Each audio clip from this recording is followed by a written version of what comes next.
Bom dia a todas e a todos. O meu nome é Fernando Bueno e eu sou diretor de Comércio Internacional do IBRAC, além de sócio do escritório Demarest Advogados. O Instituto Brasileiro de Estudos de Concorrência, Comércio e Consumo, IBRAC, é uma entidade privada sem fins lucrativos, criado em dezembro de 1992, com o objetivo de promover a realização de pesquisas, estudos e debates sobre temas relacionados à defesa da concorrência, comércio internacional e consumo. O IBRAC é formado por advogados, economistas, acadêmicos e empresas do setor privado, que, por meio de suas ações, têm o papel de aproximação entre governo, setor privado e academia. Falando um pouco mais do nosso Comitê de Comércio Internacional, nós temos como atividades principais a organização de um seminário de comércio internacional, que nesse ano será em agosto, né, um seminário que ocorre todo ano, e essa será a 24ª edição. Já aproveito para convidar a todos, né, o seminário será em São Paulo no dia 29 de agosto, tá? Físico.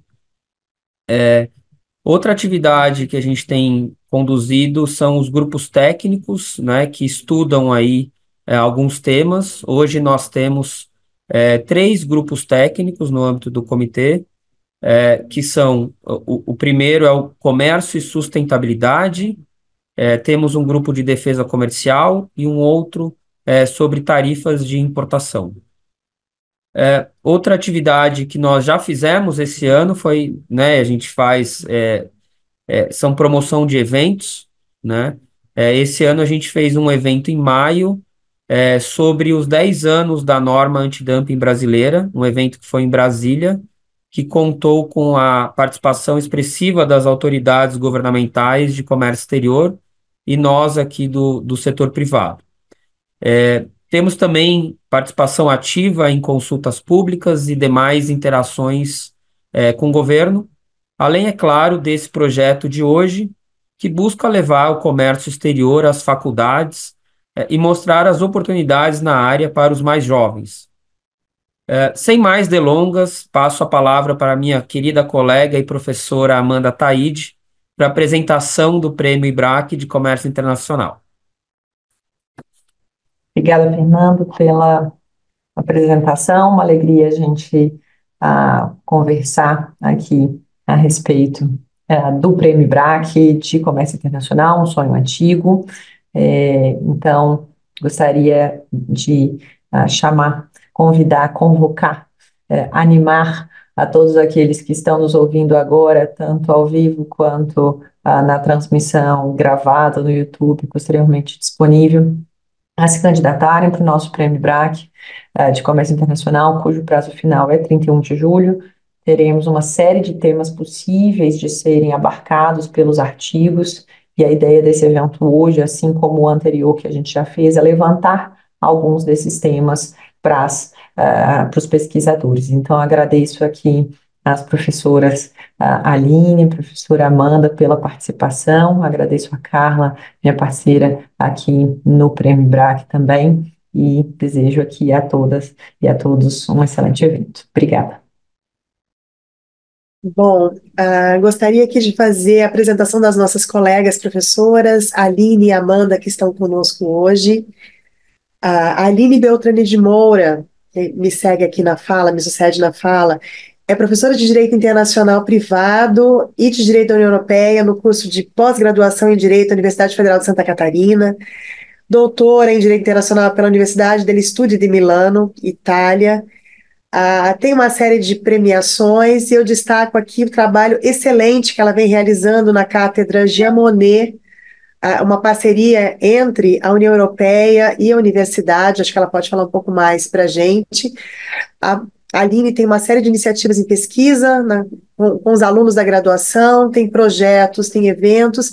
Então, Aline, por favor, divida com a gente aqui a fala, fale um pouquinho da questão a União Europeia, Brasil, matéria-prima, esse momento conturbado, desafiador, mas de muita oportunidade que a gente vive, e principalmente qual é o papel do direito, né? Que é a nossa área aqui, como direito conforma todos esses temas. Então, por favor. Olá, bom dia. Deixa eu desativar ativar o meu microfone primeiro. Bom dia a todos. É um prazer estar com vocês nessa manhã, nesse finalzinho de manhã, para conversar um pouquinho, né, sobre um tema que para mim é muito caro, que são as relações, enfim, comerciais entre o Brasil, a Europa, né, especificamente a União Europeia. Agradeço ao IBRAC pelo convite e também à professora Carla Borges. E, como a professora falou, nós aqui na UFSC coordenamos alguns projetos que recebem financiamento do Programa Erasmus da Comissão Europeia, e trabalhamos com várias temáticas, e uma delas é justamente a questão do comércio, né, entre as duas regiões. E o que eu me propus a falar aqui muito brevemente, né, com vocês, é sobre o comércio de matéria-prima entre o Brasil e a Europa. Por quê? Porque as relações entre essas duas regiões, elas são muito importantes, né? A União Europeia, ela ocupa a posição de segundo principal parceiro comercial do Brasil, e o Brasil é o 12º parceiro comercial do bloco europeu. E no caso específico de produtos agrícolas, né, a posição brasileira ela sobe para a segunda colocação, em número, considerando como o Brasil como exportador para a Europa. Em 2022, aqui para a gente trazer alguns dados, né, as exportações do Brasil para a União Europeia, elas alcançaram 50 bilhões de dólares, e as importações da União Europeia para o Brasil, 44 bilhões. Então, a gente tem, né, um superávit aí de 6 bilhões para o Brasil. A exportação de produtos primários, ela aparece liderando o ranking, né, dos bens mais comercializados. Então, a gente tem 78%, né, de comércio relacionados a produtos primários e 19% de produtos manufaturados. Dentre as categorias mais relevantes, eu elenquei algumas ali, só para a gente ter uma noção do que nós estamos falando. Produtos oriundos de origem mineral, vegetal, alimentos em geral, madeira e papel, e metais e seus derivados. Os produtos mais exportados em 2022 foram óleo bruto de petróleo e outros minerais, mercadorias da agropecuária, como o café não torrado, a soja e o milho não moído. E também, considerando a indústria de transformação, venda de farelo de soja para animais e celulose. E daí, considerando como a professora Carla comentou, né, e o direito, o que tem a ver com toda essa questão comercial, né? A gente tem, considerando, né, essa intensa relação entre Europa e Brasil, é muito importante a gente ter em mente um regulamento que entrou em vigor agora no ano passado, e que é muito importante para quem exporta para a Europa. Por quê? Porque quem exporta para a Europa vai ter que cumprir alguns requisitos também dessa regulamentação europeia, que entrou em vigor em 30 de junho de 2023, é o regulamento 1115, e ele proíbe a colocação e disponibilização no mercado da União Europeia de commodities e produtos derivados que estejam associados ao desmatamento e à degradação florestal. E daí eles englobariam produtos como gado, madeira, óleo de palma, soja, cacau e café, ou seja, né, os grandes produtos que nós exportamos, né? E esse novo regulamento, só para deixar, né, claro, ele entrou em vigor no ano passado, e ele revoga o regulamento da madeira, que é o regulamento de 2010. Esse regulamento da madeira, ele também previa algumas restrições com relação à colocação no mercado europeu, daí, obviamente, restringia, né, ao mercado de madeiras que fossem oriundas de florestamento, porém, agora esse novo regulamento, ele amplia para outras matérias-primas, né? E tem um período de transição, tá? Só para deixar claro, o regulamento entrou em vigor no ano passado, mas ele está no período de transição, então até 2027 a gente vai ter ainda os dois regulamentos sendo aplicados, o da madeira para a madeira, obviamente, né? E o 1115 para os outros. E esse novo regulamento, então, ele tenta reduzir o consumo de produtos que não respeitem os preceitos de sustentabilidade europeu, né? Determina que empresas europeias, quando forem realizar, então, a importação de commodities, elas tenham que promover uma due diligence na cadeia produtiva extrativista dos referidos bens, para fim de garantir que toda a cadeia seja sustentável. Então, pelas regras do regulamento, essas commodities e os produtos derivados, eles não podem ser colocados nem disponibilizados no mercado, a menos que sejam preenchidas essas 3 condições ali. Não estarem associados à deflorestação, terem sido produzidos em conformidade com a legislação aplicada no país de produção, ou seja, os exportadores brasileiros, eles têm que observar a lei brasileira e têm que comprovar que eles estão observando a lei brasileira. E estarem abrangidos por uma declaração, né, de diligência devida, que comprove, né, esse respeito, né, às diversas normativas. Então, para que seja garantido que os produtos né, de commodities não envolvam nenhum tipo de degradação florestal, né, os operadores, empresas europeias responsáveis pelas compras de mercadorias, e sua entrada no bloco, né, europeu, eles deverão fazer o uso de um sistema de benchmarking para verificar o nível de risco da degradação relacionado às commodities no respectivo país exportador, né, no caso nosso aqui do Brasil. É importante ressaltar que o tópico de abrangência das obrigações que o novo regulamento impõe aos importadores e exportadores e os efeitos que esse regulamento, ele transcende, né, as fronteiras do território europeu.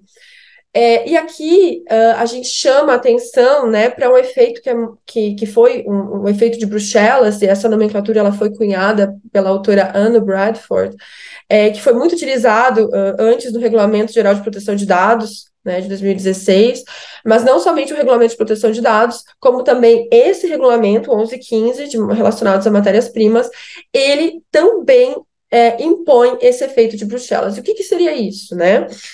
Seria o poder unilateral da União Europeia de regular mercados globais através de suas normas. Esse tipo de globalização regulatória, que a gente chama de unilateral, é uma tendência que se mostra cada vez mais presente na atuação da União Europeia no cenário internacional, uma vez que a difusão de normas, padrões e outros modelos, elas passam a ocorrer por meio de um processo pelo qual a lei de uma jurisdição, no caso, né, a Europa, ela passa a ser aplicada em outra, sem atuação direta do Estado ou de um ente competente, ou do ente competente que editou a norma. É nesse sentido que a gente entende a extraterritorialidade, porque implica que regulamentações específicas de uma determinada ordem legal possam influenciar territórios de uma ordem jurídica diferente, né? Como o caso nosso, é o regulamento europeu, ele está em vigor na Europa. O que nós, o Brasil, tem a ver com isso? Tem a ver porque, sim, existe esse efeito, que a gente chama de efeito de Bruxelas, que faz com que estenda essas obrigações para nós. Como que estende essas obrigações para nós? No caso da União Europeia, são as próprias forças de mercado. Elas usualmente são suficientes para converter essas normas num padrão a ser seguido globalmente. Porque se as empresas elas pretendem atuar no mercado europeu, elas vão ter que adotar de forma voluntária essas normas e replicar, e muitas vezes acabam replicando esse padrão imposto por esse modelo europeu no mercado internacional, porque acaba facilitando a sua própria operacionalização, porque ela cria um modelo, né, e aplica em outros. Essa seria a ideia. Ou então, o que também pode acontecer, aplica estándares mais altos para comercializar com a Europa e continua aplicando estándares não tão elevados com o resto, né, do mundo e internamente também, porque a ideia, a força do mercado é assim, né? Ou as empresas adotam essas normas mais rígidas, né, que a Europa impõe, ou simplesmente tem que se renunciar ao mercado europeu. A regulação do mercado, ela apresenta normalmente essas normas que são mais rigorosas, e a ideia que seja justamente o defeito de Bruxelas é que as empresas acabem criando esse padrão único, né, de produção, para que ela consiga essa maior sustentabilidade nas suas relações globais.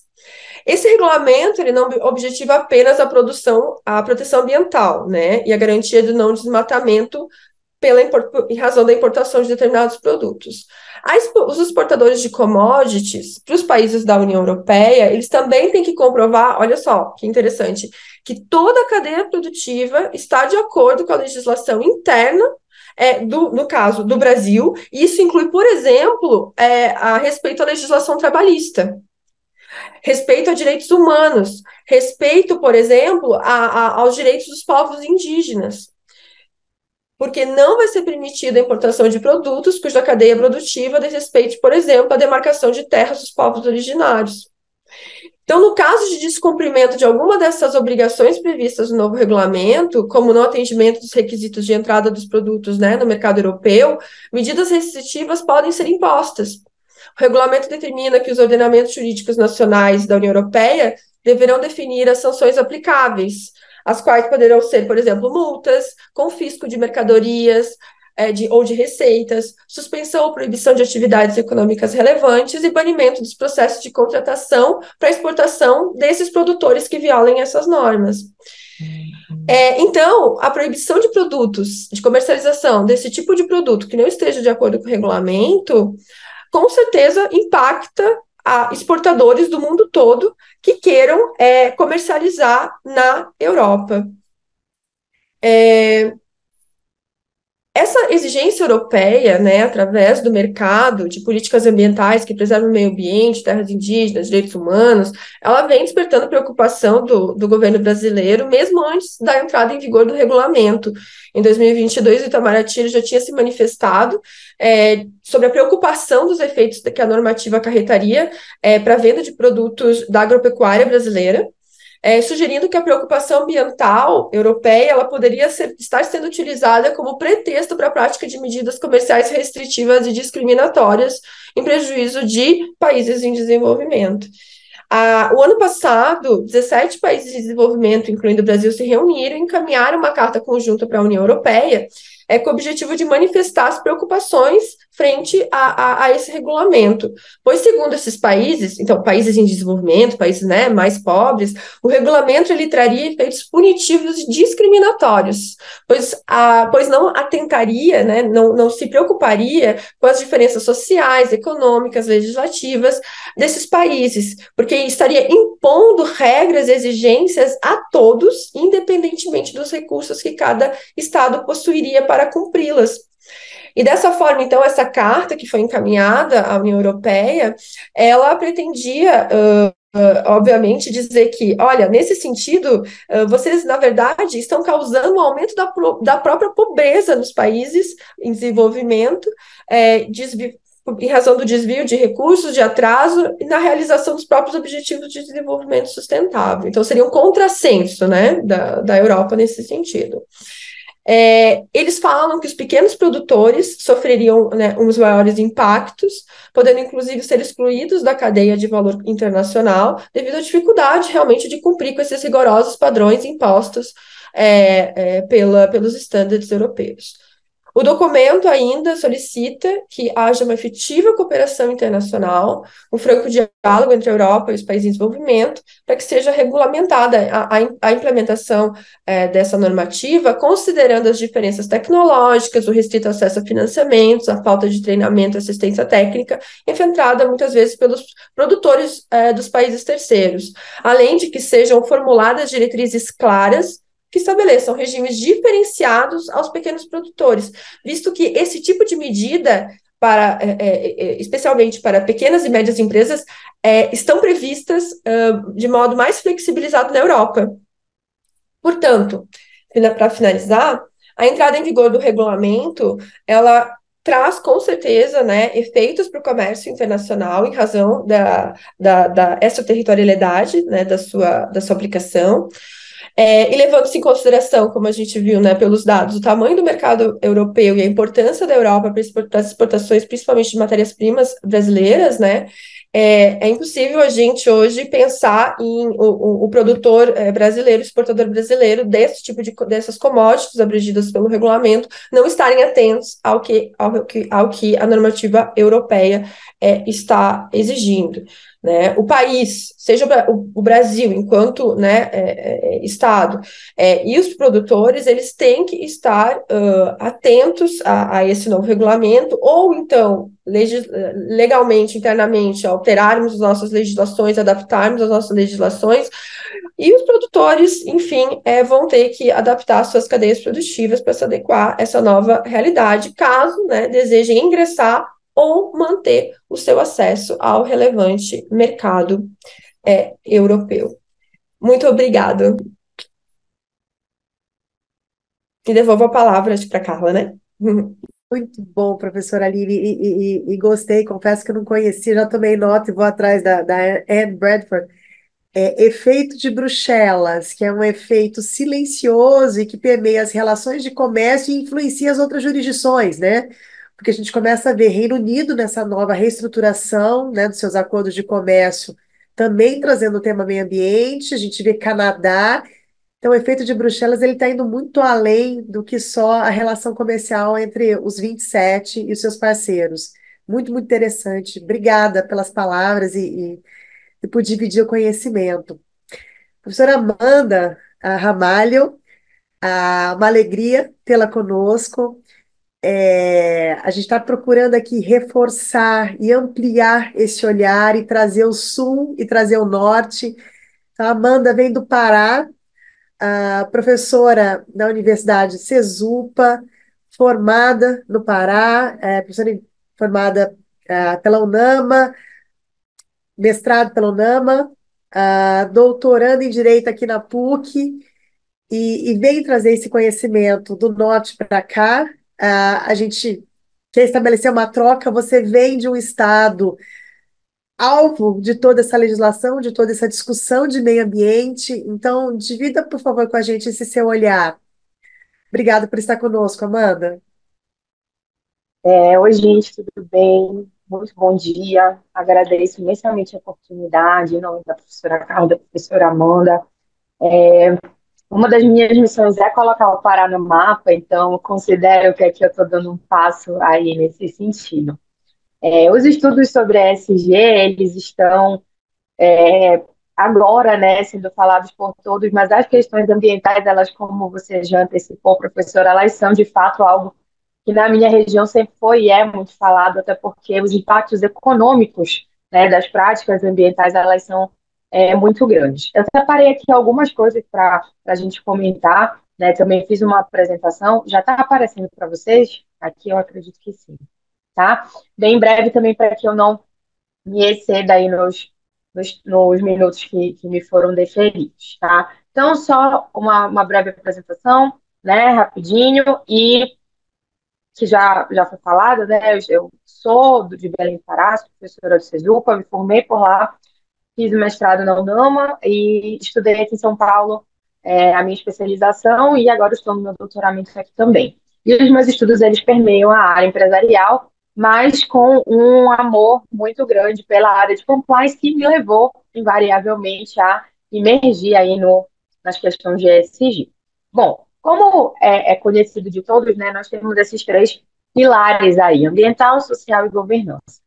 E as nossas organizações, principalmente no norte do país, elas sempre tiveram essa questão do ambiental sendo tratado. Até porque, vamos lá, nós temos um comércio de internacionalização do nosso açaí, por exemplo, a cadeia produtiva do açaí, para que ele possa ser exportado, ele precisa estar ali num padrão de qualidade, num padrão de regulamentação. Ok, nós somos o maior exportador aí do mundo. Nós temos também as questões da agropecuária, da soja, né, e outras que fazem com que, de certa maneira, as questões ambientais elas sejam, já façam parte, né, desse repertório. No entanto, as questões sociais e de governança, elas não estavam e não estão tão maduras assim. Né? Não raro nós termos, e aí isso não se restringe ao meu estado, muito infelizmente, porque se fosse só lá, era um problema só para resolvermos, né? Mas nós temos questões de mão de obra, né, algumas análogas à escravidão, outras que não têm ali o devido respeito no que diz respeito à regulamentação trabalhista, saúde e segurança do trabalho, ainda muito precarizada, e algumas questões de governança ainda que não foram amadurecidas de forma suficiente, pelo menos para estar no nível e no padrão que se é esperado no mercado internacional. Nós temos ali, obviamente, no nosso país, empresas que alcançaram esse nível de maturidade, mas o fato é que essa maturidade ela sempre é alcançada por força do mercado externo, né? As empresas que têm essa relação, que seja de investimento, ou seja, mesmo de exportação ou importação, elas acabam sendo levadas, como a professora já falou anteriormente, a se adequarem, porque senão elas estão fora do game. Então, ainda na parte ambiental, obviamente, sempre temos algo a crescer, especialmente agora com relação aos créditos de carbono e as boas práticas de eficiência energética, que não eram coisas assim também tão faladas a nível de cobrança. Sempre se foi dito, né, que se era necessário o descarte dos resíduos adequados, a questão da eficiência energética, mas agora isso é efetivamente cobrado. Agora você leva isso para uma fazenda de muitos hectares que tem ali toda uma questão com a agropecuária, como que na prática a gente vai efetivar isso, de certo que é um desafio, tá? E no que diz respeito às questões sociais, sem dúvida, é algo que vai ter que ser ali totalmente repensado. Enquanto que eu percebo, né, o mercado externo e o próprio mercado aqui em São Paulo já está falando sobre diversidade e inclusão, então como que eu posso incluir alguém que já está lá efetivamente? Lá a gente já está falando eventualmente até de direitos básicos, né? Eu ainda nem cheguei nessa parte de incluir se eu talvez ainda não esteja, e isso, não, como eu repito, né, não é uma questão exclusiva do Pará, mas a gente tem isso presente. Então, eu ainda preciso resguardar direitos básicos para que eu possa falar num segundo momento ali de outras questões. Bom, seguindo aqui, nós temos uma adoção crescente, né, nas empresas globais dessas boas práticas. Eu brinco, né, que às vezes é até mais fácil para quem está fora exigir o cuidado ambiental, uma vez que muitos desses países não cuidaram, né, e agora tem essa carência, inclusive, e sabem como é a falta de alguns recursos, né, dependem de outros países para isso. Então, tem um olhar muito grande para a parte ambiental, que eu também gosto de dizer que é o menos polêmico, né? Pelo menos aqui no nível Brasil, ele não tem ali o mesmo grau de politização, às vezes, que as questões sociais de governança têm tido nos últimos tempos.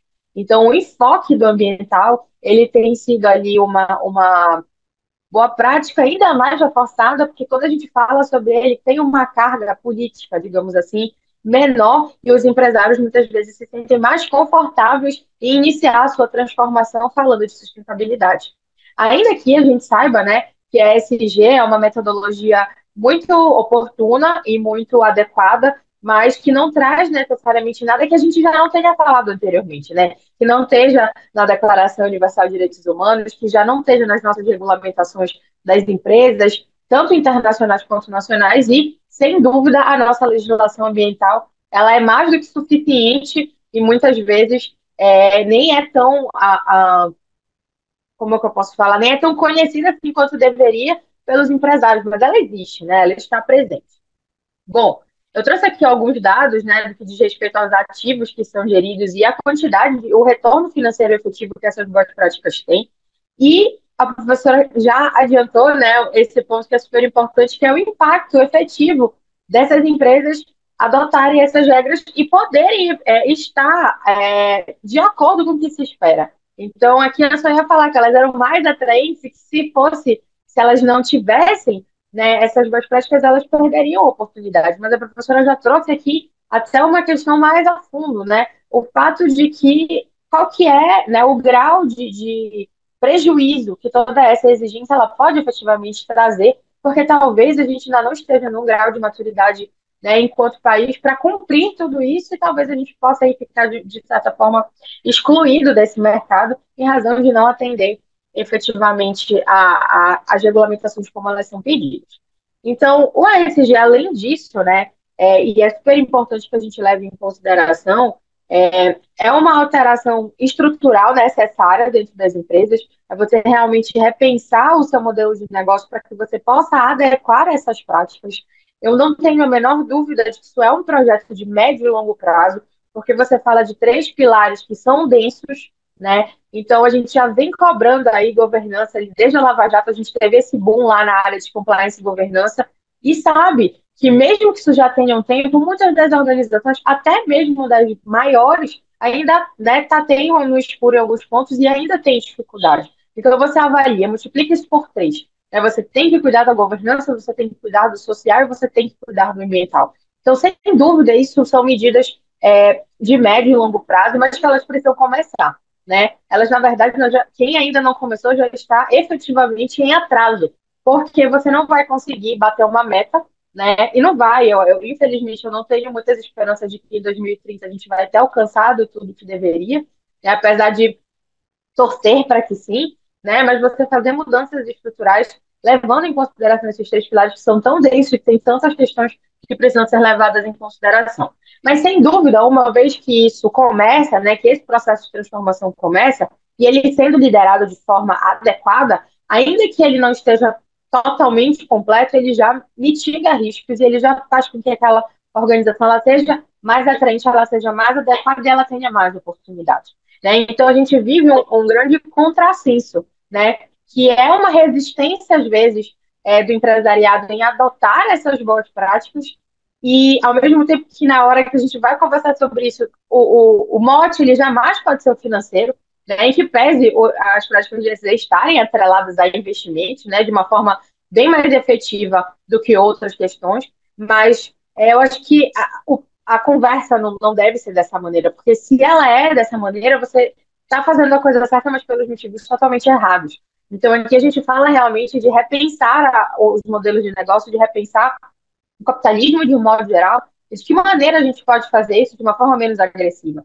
Mas, de forma alguma, a gente está dizendo que o comércio, que o mercado tem que parar. Na verdade, é uma proposta de que a gente possa prolongá-lo, e que com resiliência, né? Porque a Covid veio aí e mostrou para a gente que sem resiliência, que sem estratégia, que sem processos e procedimentos muito bem estruturados, não há negócio que resista, né? Que não passe por um momento de crise sendo apresentado ali a uma situação delicada. Então, quando a gente fala sobre isso, é tentar mudar realmente a mentalidade, fazer com que as pessoas entendam que existem valores e princípios empresariais de responsabilidade que precisam ser adequados, que não é só cumprir lei, porque cumprir a lei, eu brinco que é o mais fácil. Né? Está escrito, você lê e você consegue provar, olha, aqui escrito a gente tem que fazer isso.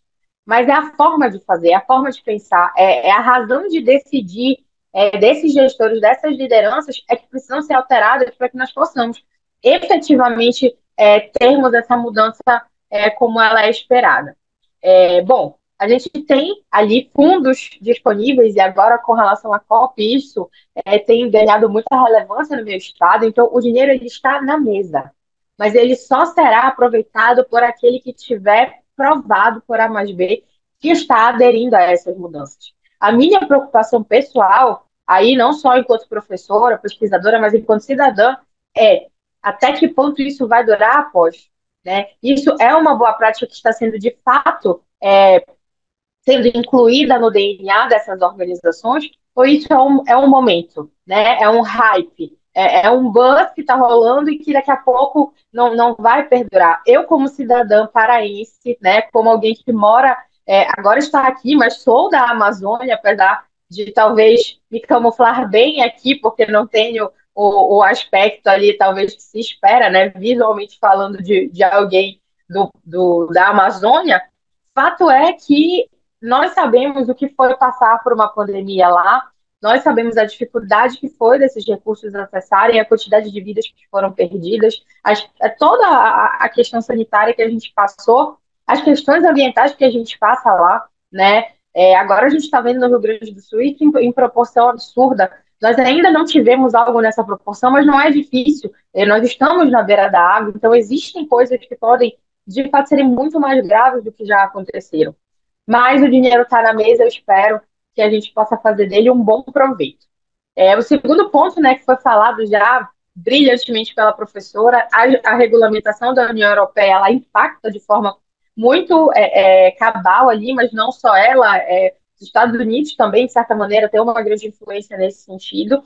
E deixar claro que isso não é uma tendência, né? Isso é uma necessidade estratégica e de sobrevivência. E aí eu não falo somente de negócios, né? Mas nossa, né? Porque, em última forma, Eu também sou professora de ética profissional. Sempre que eu falo sobre prerrogativas dos advogados, eu falo isso que eu vou falar agora. A nós é dado um direito, uma prerrogativa. Mas esse direito, essa prerrogativa que nos é dada é para proteger o cidadão. Ela não é porque o advogado é super-herói, ela é porque se o advogado não fizer aquilo, ele não defende as pessoas. Aqui é mais ou menos a mesma coisa. Está sendo cobrado das empresas, não porque a gente é inimigo dos negócios, não é porque a gente interpreta o empresário como aquele ser maléfico, absolutamente. Mas ele está no local em que ele impacta a vida das pessoas. As pessoas que fazem aquele negócio acontecer são seres humanos. Essas regras, essas obrigações, essas boas práticas, elas são e elas precisam ser para que a gente possa dar a essas pessoas envolvidas nesse processo qualidade de vida, para que elas possam ter um retorno financeiro que seja justo, para que o meio ambiente em que elas estão, não só né, no nível de ambiental, mas no nível social também, seja o meio ambiente que seja saudável, para que a gente possa, de fato, ter alguém que trabalha para ter um retorno, para pagar o imposto, para estar num lugar que é razoável de se viver, que tem políticas públicas que são adequadas. Então, isso aqui é muito além de comércio internacional, de comércio local, de questão de Estado. Isso é sobrevivência humana. Isso a gente está vendo aí o que acontece quando a gente não cuida, quando a gente não alerta. A gente tem perdas. Perdas dessas que são que vão ser, né, vão ressoar aí por muito tempo, né? Não só de pessoas, mas de negócios, efetivamente. E aqui eu trouxe uma questão muito legal que eu encontrei no programa da Receita Federal, né, que eles chamam do operador econômico autorizado, e que para que você possa fazer parte disso, você precisa estar de acordo com as boas práticas de ESG, notadamente o Gzinho lá, a governança ela precisa estar bem administrada. Então, aqui um exemplo de tantos outros que nós temos aí, como eu falei anteriormente, dos fundos verdes, dos fundos sociais que estão disponíveis para as organizações, para que aquelas né, que de fato têm esse compromisso tenham o recurso necessário, porque a gente sabe que sem tempo, sem dinheiro e sem pessoas aptas, a gente não vai chegar a lugar nenhum, né? Então, se o problema é dinheiro, ele está aí, ele está sendo ofertado para que a gente possa, de alguma forma, entregar esses resultados para a nossa sociedade. Bom, é pouco tempo, né, e muito assunto, mas eu espero ter aqui conseguido passar pelo menos uma visão superficial da importância da gente trabalhar com esses temas. Eu, Amanda, sou pesquisadora do S e do G, mais do que do A, mas tenho estudado as questões ambientais porque não há como você estudar ESG e não estar frente aos três, né? Mas a minha pesquisa no doutoramento, ela está dentro de sociedades anônimas de capital aberto e do que a gente está fazendo, né, para efetivar tudo isso e de que maneira a gente pode chegar lá de uma forma mais efetiva e de uma forma muito prática, que não comprometa os negócios, mas que, sem dúvida, leve em consideração o meio ambiente de um modo geral. Então, eu agradeço mais uma vez a oportunidade. Contem comigo, contem com o Cesupa, que eu puder ajudar, trazer outros professores de lá para falar sobre outros temas. Vai ser um enorme prazer para nós. E esses são os meus contatos. Se alguém quiser trocar alguma ideia, quiser se conectar, estou à disposição para a gente aprofundar essa discussão. Muito obrigada. Devolvo a palavra. Duas brilhantes apresentações e a minha agora cabe fazer o arremate. A professora Amanda Taide e eu aqui temos a responsabilidade e o compromisso de ampliar e amplificar as discussões de comércio pelo IBRAC. Nós queremos engajar graduandos e pós-graduandos de outras áreas do país. As discussões de comércio ficam muito centradas aqui nesse nosso miolinho, São Paulo, Brasília, Rio, e a gente sabe que tem cabeças brilhantes pelo restante do país, então esse é o nosso convite. E fazendo esse arremate, puxando um pouco das falas aqui, nós vivemos num mundo sempre em mudança, mas agora uma mudança muito acelerada, em que o local e o global se conectam, se intersectam e são intercambiáveis o tempo todo. Nós somos operadores do direito, acho que numa próxima conversa aqui a gente vai ter economistas, e a gente sabe que direito, economia e política moldam a nossa sociedade, a nossa comunidade. E o direito vem sempre depois, tirando uma fotografia daquele momento e procurando trazer o regramento para acomodar todas as preocupações. O direito sempre busca refletir as nuances do momento que ele retrata, e as nuances de hoje são segurança, tecnologia, meio ambiente. E quando a gente fala de meio ambiente, puxando a fala da professora Aline, a gente tem um efeito de Bruxelas e um efeito muito profundo e muito pulverizado, amplificado, que muda a maneira como as pessoas se deslocam, porque tem a questão da migração, que é uma questão muito importante, mudam o olhar de sociedade. A gente viu o que aconteceu nesse fim de semana e a mudança do parlamento europeu, que ganha nuances de direita, ganha mais verde no seu olhar, na sua composição política. A gente vê o efeito de Bruxelas nas relações de comércio internacional. E para nós que somos estudiosos do direito do comércio internacional, quando a gente pensa em comércio, a gente volta para as duas grandes guerras, volta para antes disso, pensa no movimento das grandes navegações, volta de novo, chega em Bretton Woods, vê um adensamento jurídico, pula para o GATT em 47, vê todas as evoluções do século XX e vê que comércio é muito mais do que tarifa, e essa é uma preocupação que a gente tem no nosso comitê, né, Fernanda? As discussões de tarifa, que é o controle extrafiscal do governo brasileiro, mas é muito além. A gente viu questões técnicas e de barreiras técnicas chegarem na década de 90, a gente viu a preocupação sanitária e fitossanitária começar a permear as regras jurídicas, mas agora a gente tem a questão ambiental aterrissando como um bloco maciço, importante, e que se relaciona também ao comércio, mas a questões climáticas, a própria sobrevivência do homem, e como é que o direito conforma tudo isso.